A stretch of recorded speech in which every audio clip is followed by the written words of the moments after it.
Hi,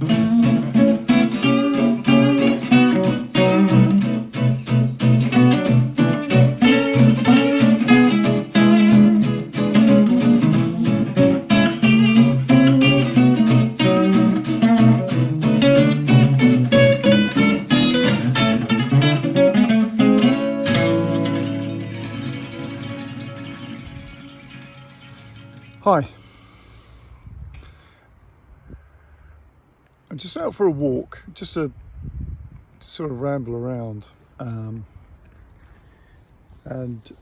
I thought about coming to this spot, which is quite interesting actually. It's quite near Hadlow in Kent, and I'm just going to flip this camera around so you can see these. Hopefully it won't get too shrouded by the sun. I don't know, might not come out very well, but you can see up there these sort of look like footballs, and they are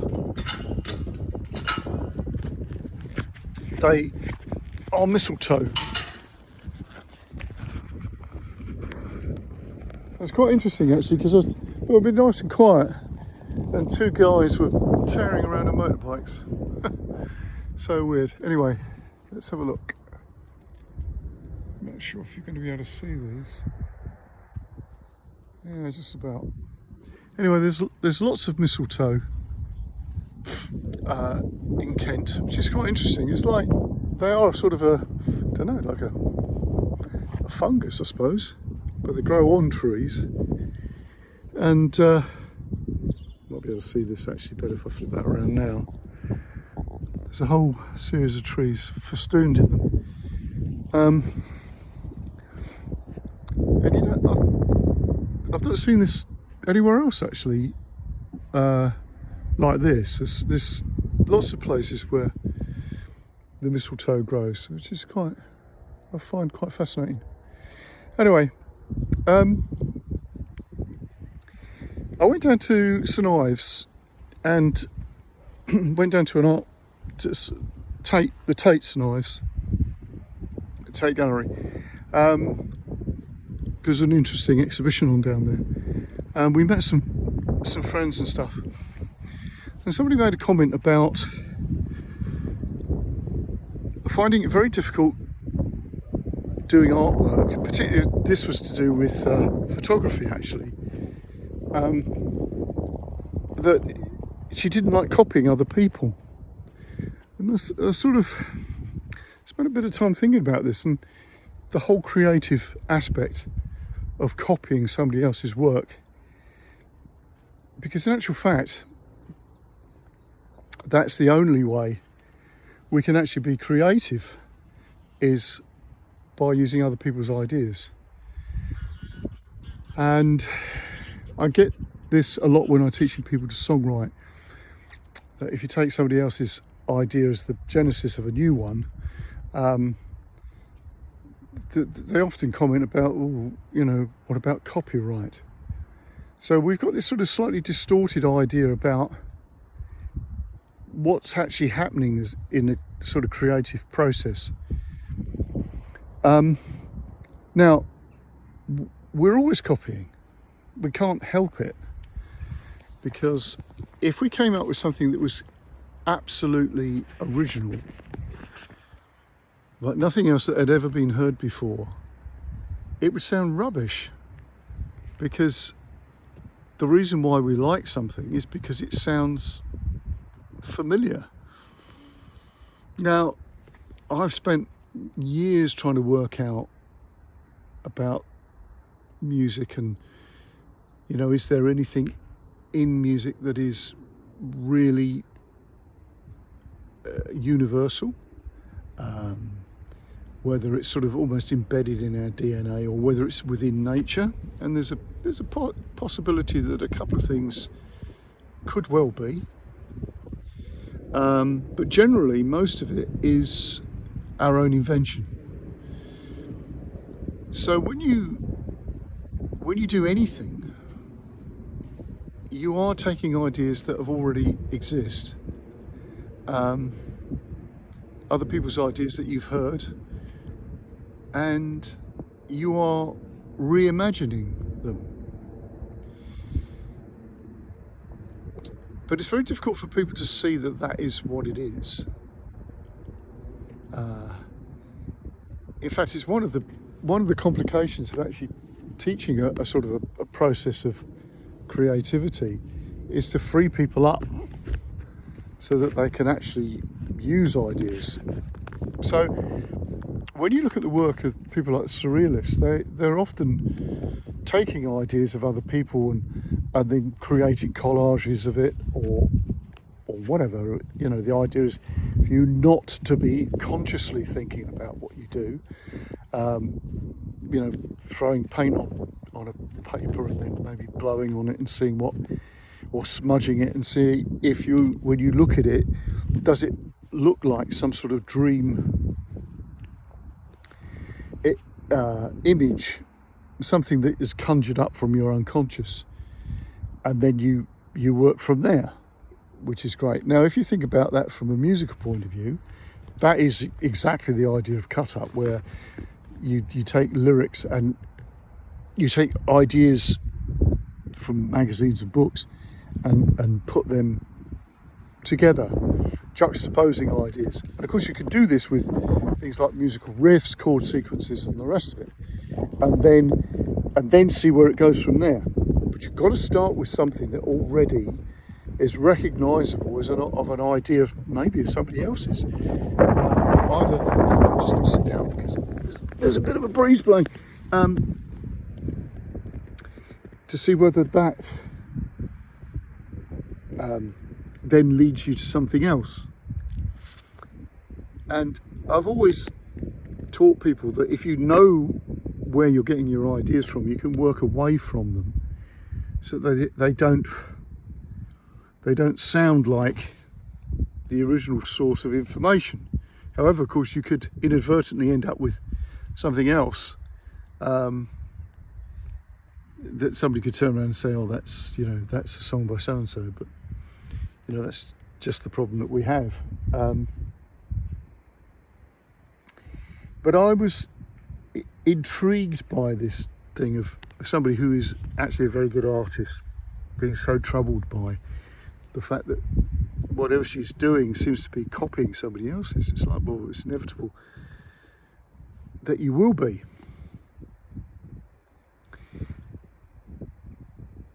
It sort of brings into mind, first of all, I did mention earlier in this podcast about some things might be natural. Certain things that appear in all forms of music, and also structurally, is this relationship of certain notes to another as a sort of a ratio.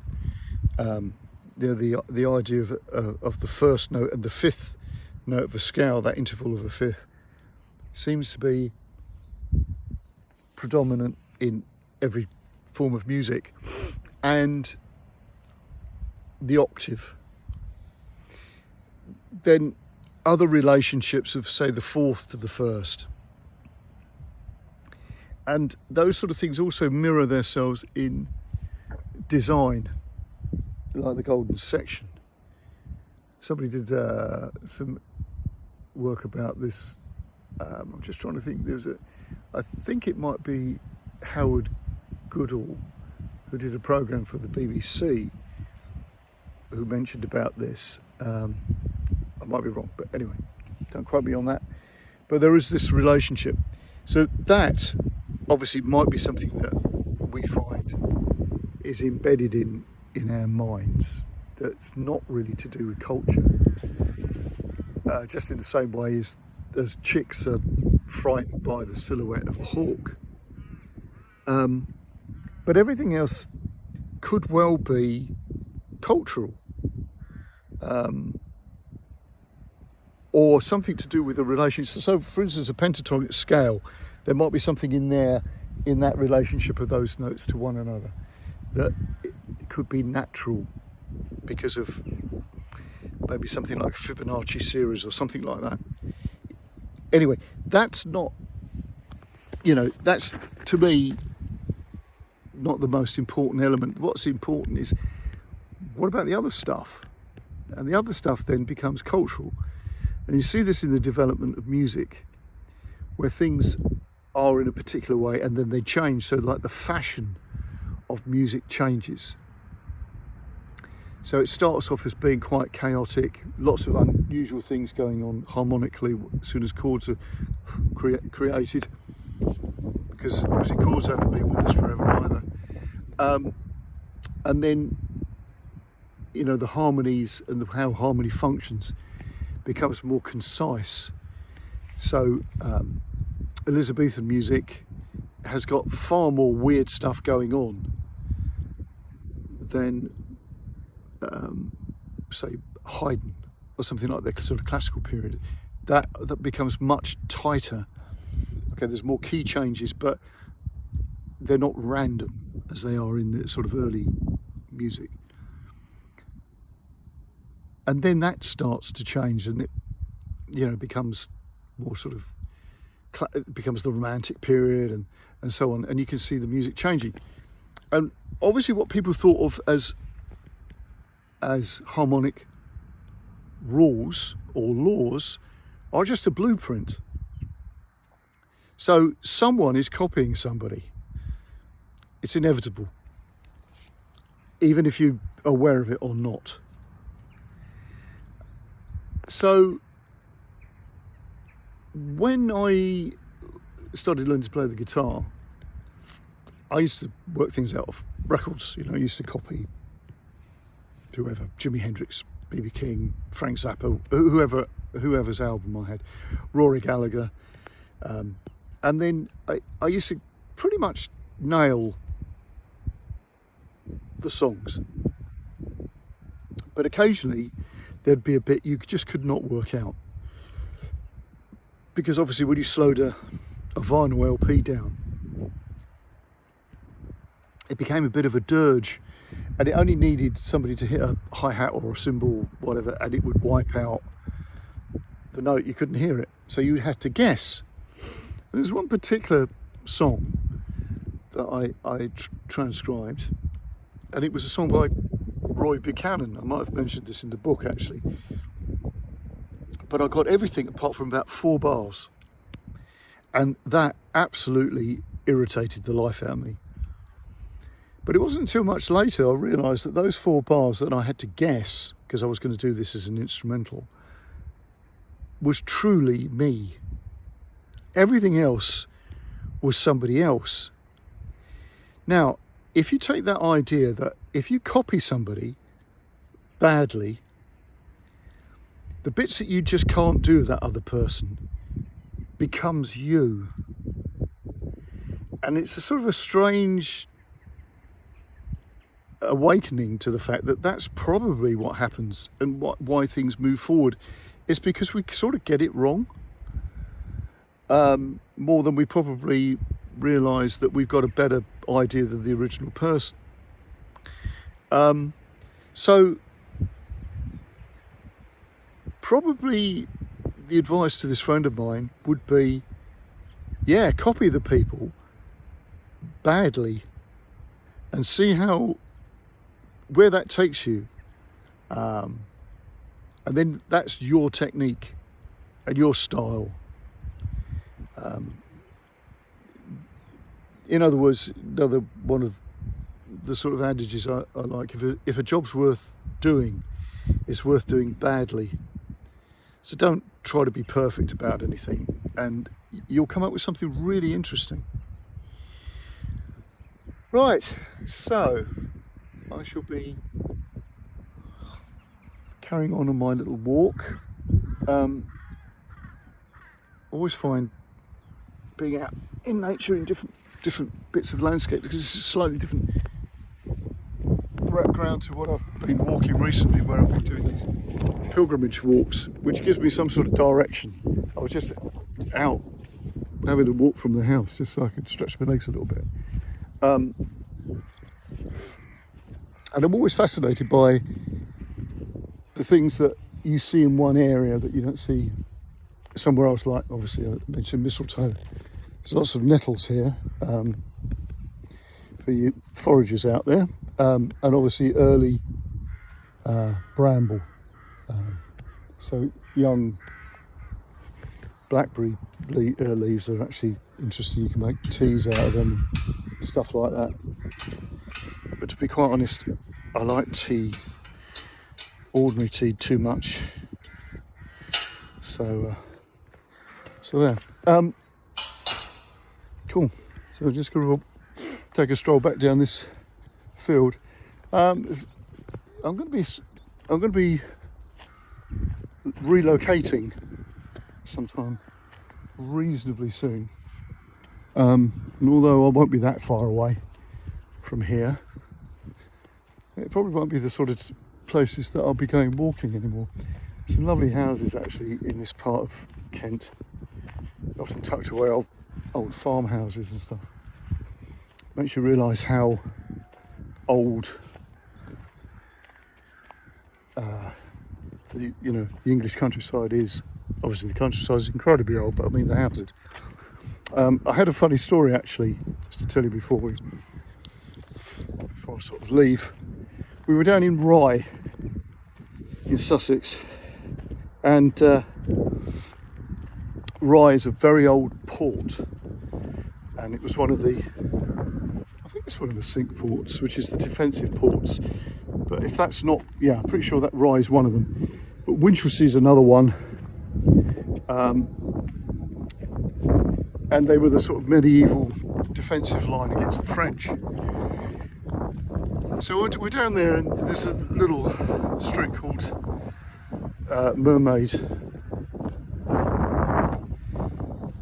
So it's like a hill. And there's a pub there called the Mermaid. And as we're walking up this cobbled street, this older American tourist stopped us, and he said, "I'm sorry, could you tell me, are these all original?" And it was sort of strange because we're so used to seeing all these really old houses that people live in. And as I said, well, yeah, apart from the Mermaid Inn, which was rebuilt in 1420. Anyway, I just thought that was quite interesting, quite humorous.